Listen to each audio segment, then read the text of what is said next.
Imagens do pontificado de Bento XVI, marcado por palavras, atitudes, gestos que fazem a sua história. As decisões do Papa, incluindo a última de renúncia, merecerão agora a análise de quem teve a oportunidade de conhecer com alguma proximidade o Papa Ratzinger e também dos que observam a missão do Papa e os problemas que teve de enfrentar ao longo de um pontificado que iniciou em abril de 2005 e termina neste mês de fevereiro. Ad conditionem certam perveni vires meas, in gravescente etate, non iam aptas esse ad munus Petrinum eque administrandum. Bene conscium hoc munus secundum suam essentiam spiritualem non solum accendo et loquendo exequi debere, sed non minus patiendo et orando.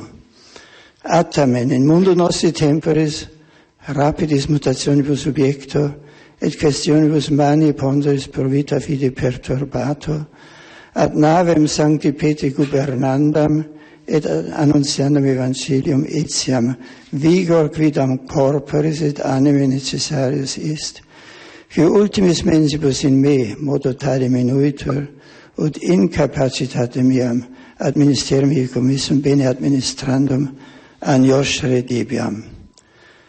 Qua propter bene conscius ponderis huius actus plena libertate declaro, me ministerio episcopi Rome, successor Sancti Petri. É uma decisão de grande lucidez, de grande generosidade e que faz história.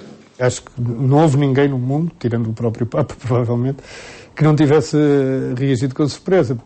Por um lado, porque é uma coisa quase inédita, não é? Há 600 anos que não existia. Pessoalmente fiquei bastante, devo dizer, triste porque não estava preparado para a ideia e estava a contar ter o Papa ainda, este Papa durante ainda mais anos. Até pode surpreender os que estão mais perto, mas não surpreenderia quem o tivesse mais presente naquilo que é o fio condutor da sua vida. É um gesto extraordinário, de uma grande coragem e de uma profunda humildade. Bento XVI, eleito em abril de 2005, vai concluir o pontificado por sua própria iniciativa no próximo dia 28. Uma renúncia sem precedentes que marca o balanço destes 7 anos e 10 meses. O Papa alemão, de 85 anos, que sucedeu a João Paulo II, evocou a avançada idade para justificar uma decisão que não se verificava há cerca de 600 anos na Igreja Católica. Uma notícia que deu a conhecer no dia 11 de fevereiro, precisamente no Dia Mundial do Doente. Este Papa escolhe este dia para dizer ao mundo que ele, que se sente doente, enfermo, confia na Igreja, já gerida por outras mãos, mas com a proteção que ele próprio pode oferecer através do sofrimento e da oração. Esta resignação é entendida como o culminar lógico de um pontificado marcado pela humildade e simplicidade de Joseph Ratzinger. Ele chega à conclusão de que não está capaz de exercer aquela missão, ele percebe, como qualquer cristão deve perceber, das próprias palavras de Jesus Cristo, que na Igreja, se há poder, é só para servir, e quando não se pode servir, deixa-se esse poder, entre aspas, não é? E até este último ato vai nesse sentido, portanto, de adequação a Jesus Cristo, à mensagem de Jesus Cristo, e a Igreja não tem mais nada para fazer, porque isto já é muito para fazer. Dos quase 8 anos de pontificado, destacar-se-á sempre a clareza doutrinal dos textos de Bento XVI, alguém que, com muita inteligência e sabedoria, quis deixar tudo mais definido relativamente ao papel do cristianismo no mundo atual. Durante estes 8 anos, a voz do Papa se levantou para e ainda não desistiu de dizer, portanto, na última semana de Papa, na última semana em que falou publicamente, já depois do anúncio da renúncia, voltou a insistir na hipocrisia da Igreja, no rosto deturpado da Igreja por causa de divisões, na urgência de colocar Deus em primeiro lugar e não a pessoa, não confiar plenamente, unicamente na sua capacidade e realização pessoal, perceber que o essencial é Deus. Ele continua a dizer isto. Portanto, se ele continua a dizer isto é porque se calhar ele achou que durante estes 8 anos não foi suficiente o tempo que ele dedicou a falar do assunto. No dia 19 de abril de 2005, Joseph Ratzinger era eleito Papa, sucedendo a João Paulo II. Tinha 78 anos e assumir as funções que assumiu naquela altura, também para ele, repito, terá sido alguma surpresa. Não total, mas alguma surpresa. e assim para a Igreja e assim para o mundo. Depois, uma surpresa é que ele ultrapassou positivamente muito depressa.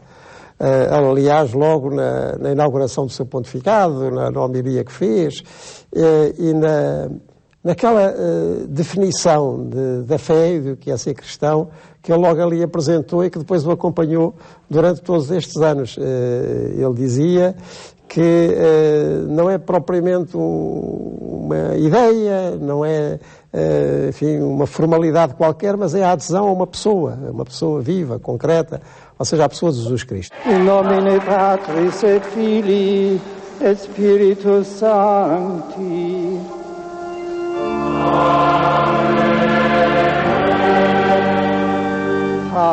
De imediato surgiram as comparações com o seu antecessor. A sua maneira de ser, não é? O seu caráter não era bem o caráter carismático, Papa Superstar de João Paulo II. Ele próprio, Bento XVI, reconheceu numa entrevista ao jornalista Peter Sievald que de facto ele não era assim e não queria imitar João Paulo II. Eu tive a oportunidade de conhecer os dois. O Beato João Paulo II ordenou-me bispo, fui ordenado por ele, em São Pedro. Era um atleta, era um homem da comunicação, que era um homem era um ator. Parava, muitas vezes tive a oportunidade disso, parava para que as pessoas aplaudissem. Isto é um facto perfeitamente constatável.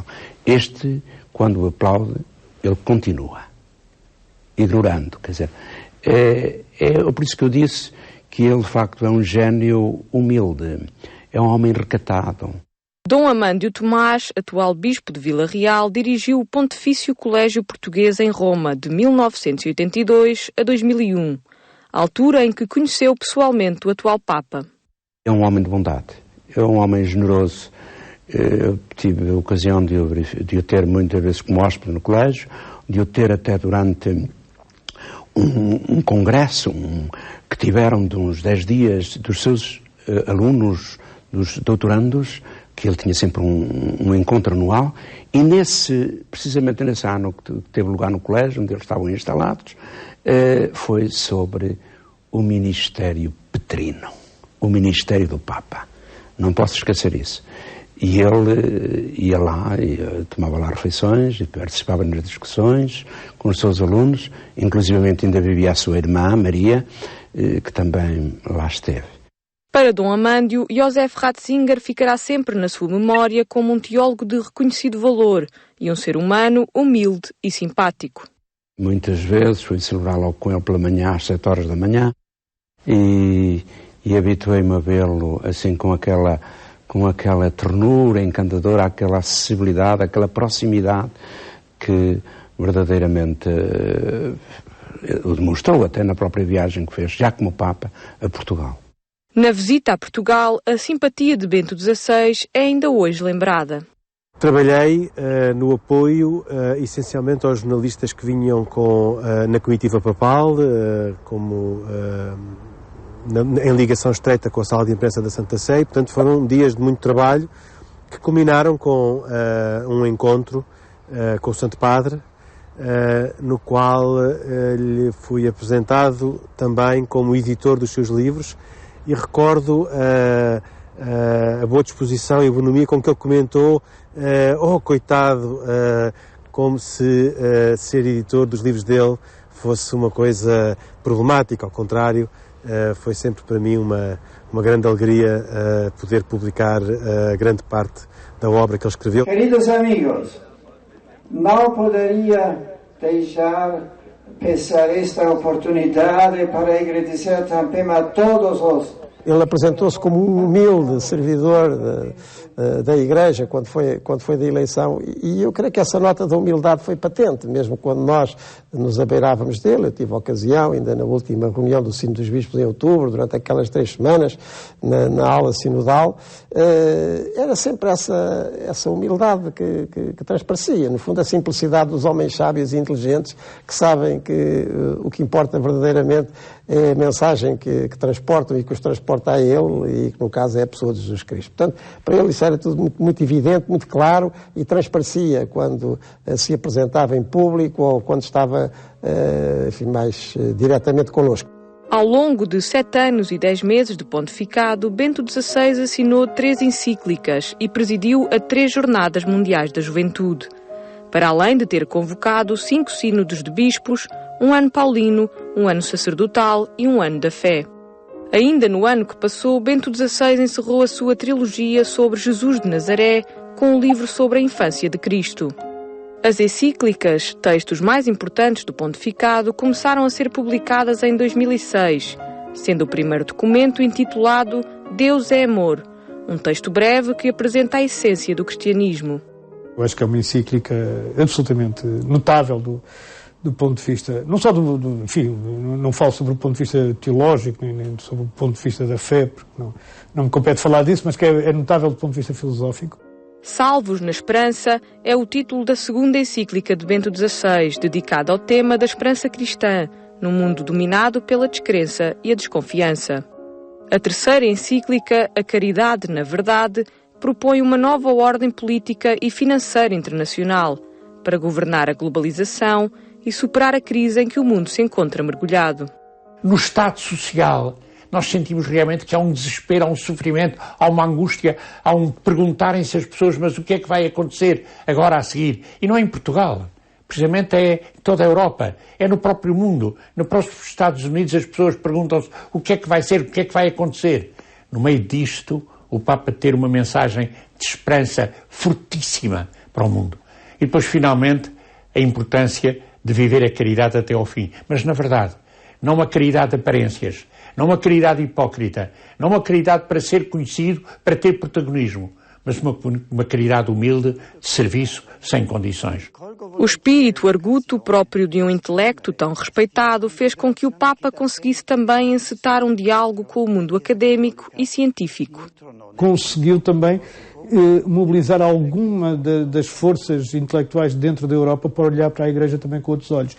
E acho que aí sim ele conseguiu um diálogo com o mundo secular, nomeadamente com o mundo universitário, que foi bastante superior àquele que nos últimos anos tinha acontecido, porque, como se sabe, boa parte dos intelectuais e boa parte do mundo científico e universitário estava numa trajetória de afastamento da Igreja que eu acho que Bento XVI conseguiu, de certa forma, começar a inverter. Bento XVI foi professor em 5 universidades, foi sempre um estudioso, algo que marca também o seu pontificado. Essa marca da sua inteligência e essa marca académica da sua origem atravessam todo o pontificado. Foi um Papa que se notabilizou não tanto pelo carisma mediático como aconteceu com o seu antecessor, mas foi um Papa que abriu pistas de reflexão à Igreja, pistas de meditação, que seguramente vão continuar.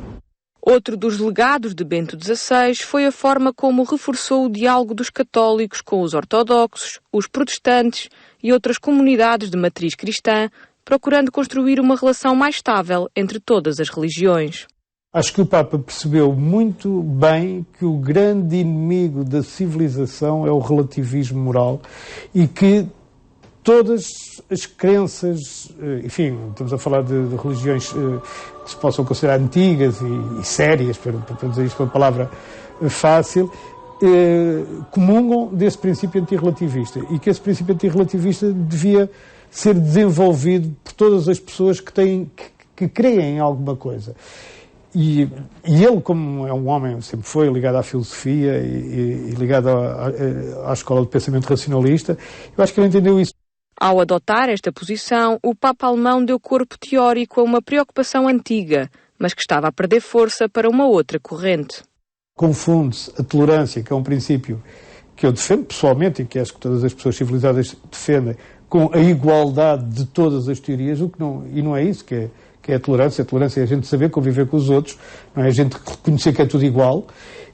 Confunde-se o pluralismo, o que é uma necessidade de qualquer sociedade evoluída, de se poderem expressar todas as opiniões, com o facto das opiniões serem todas iguais. E de facto, quer dizer, não é isso o que O que interessa é que todos possam expressar as suas opiniões, todos possam expressar as suas preferências, mas que haja uma consensualização social sobre o facto de haver valores mais importantes que outros, como a justiça, a verdade, a paz. Bento XVI mostrou também sempre preocupação com as questões bioéticas, como o aborto, a eutanásia e a investigação em embriões, e também da família, para além da crise financeira e das questões ecológicas. Bento XVI foi o Papa da verdade. Procurou enfrentar o relativismo intelectual e moral, sobretudo dos países mais desenvolvidos, chamando a atenção para a existência da verdade e para a obrigação de procurar a verdade, não apenas de forma racional, mas iluminados pela fé. Enfrentou problemas de verdade dentro da Igreja, com o terrível problema da pedofilia de alguns membros do clero, e também a procura da verdade no mundo político, inclusive. Ao longo do pontificado, os discursos e intervenções públicas do Papa cessante lembraram as vítimas de catástrofes naturais e conflitos armados que atingiram diversas partes do mundo. Bento XVI deixa um legado extenso e multifacetado que deixa marca também na área dos média.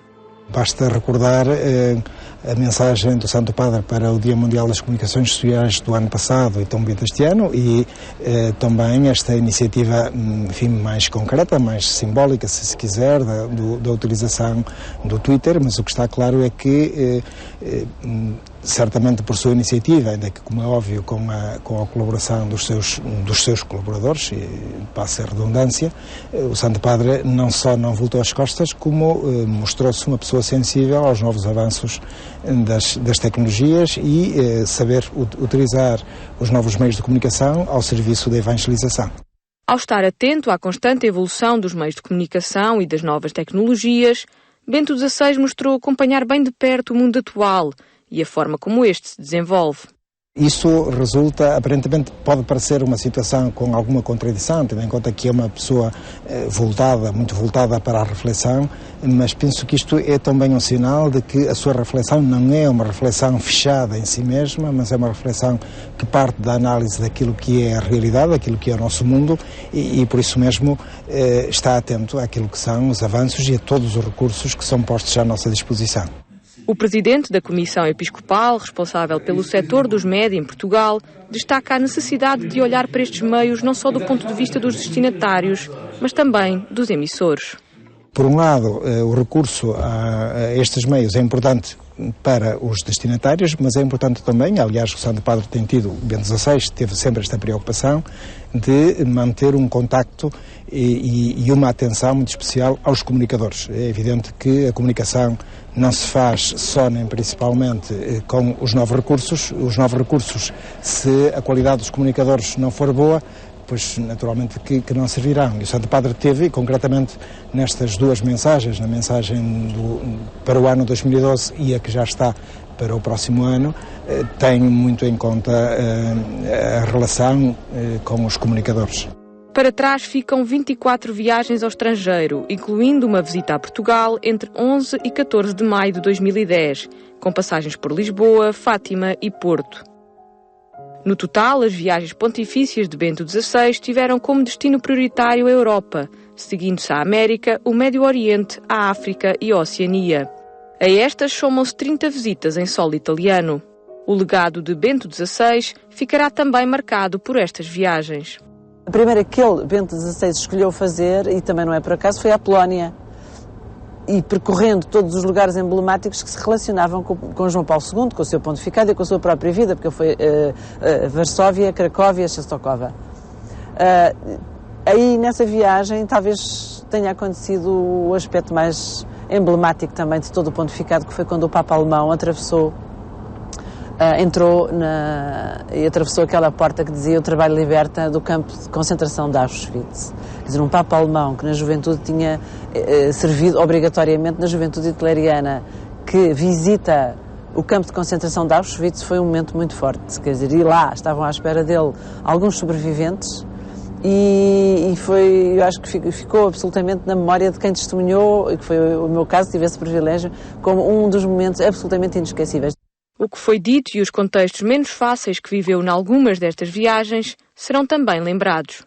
Por exemplo, a de Inglaterra em relação, no que se refere ao diálogo com a Igreja Anglicana, ou à Turquia, sublinhando o apoio, o diálogo com a Igreja Ortodoxa de Constantinopla por um lado e o diálogo com o Islão por outro, tendo essa viagem, por exemplo, à Turquia realizado logo a seguir à questão de Regensburg, de Ratisbona, quando o Papa na Universidade falou de que ninguém se podia converter à força, e isso gerou enorme polémica depois no mundo islâmico.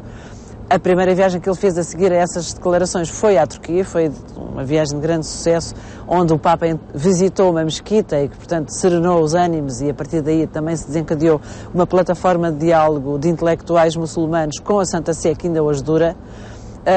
Se olharmos para a visita aos Estados Unidos, foi uma visita importantíssima, porque foi exatamente depois de ter explodido a questão dos abusos sexuais por parte de alguns membros do clero, e em que Bento XVI aborda de frente a questão, praticamente todos os dias falando do assunto, e onde também nessa viagem aos Estados Unidos discursou na ONU. Portanto, há uma série de facetas que é difícil sintetizar, de grande riqueza do pontificado, construída com base nas suas viagens pastorais. A 2 meses de completar 8 anos de pontificado, Bento XVI anunciou a sua renúncia. Termina assim o seu pontificado fazendo história e deixando um vasto legado. Depois do dia 28 de fevereiro, volta a ser Josef Ratzinger, o teólogo, o estudioso. O futuro passa pela oração, pelo recolhimento e pela discrição que sempre o caracterizou.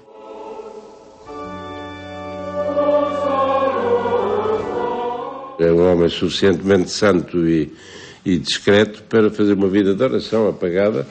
Olha que uma possibilidade que é nova, que o sucessor dele, se precisar, pode consultá-lo. Eu suponho que, dado a natureza, o feitio dele, ele vai dedicar-se inteiramente à oração. Poderá, e oxalá que isso fosse possível, que ainda tenha capacidades, poderá dedicar-se à escrita, isso era ótimo. Este Papa Bento XVI, uma inteligência fabulosa, mas que pôs essa mesma inteligência ao serviço de Deus para conduzir a vida da Igreja durante 8 anos extremamente importantes. Eu estou convencido que ficam a marcar a vida da Igreja para sempre, como alguém que realmente, atento aos grandes problemas do mundo, não teve receio de enfrentar as dificuldades, de as assumir e depois dar a vida por elas. Esta partida do Papa é também uma dádiva da vida, é também uma crucifixão. E esta crucifixão é uma riqueza para a comunidade cristã. Vamos beneficiar muito dela. Fratres carissimi, ex toto cordi, gratias aga vobis, pro omnia amore et labore, formecum pondus ministeri mei portastis, et veniam Peter pro omnibus defectibus meis. Nunc autem sanctam de ecclesiam cure sumius pastoris, Dominus Iesu Christi confidimus, sanctam Deus Mater Mariam imploramus, ut patibus cardinalibus, in elicendo novus homo pontifice, materna sua bonitate assistat. Quod ad me attinet itsem in futuro, vita oratione dedicata, sancta Ecclesia Dei, toto ex corde servire velim. A história e a análise do pontificado de Bento XVI a marcar este programa, que regressa de hoje a 8 dias, no Dia da Caritas, para apresentar o trabalho de ação social que desenvolve no contexto atual. Votos de bom domingo, ótima semana, até de hoje a 8 dias, se Deus quiser.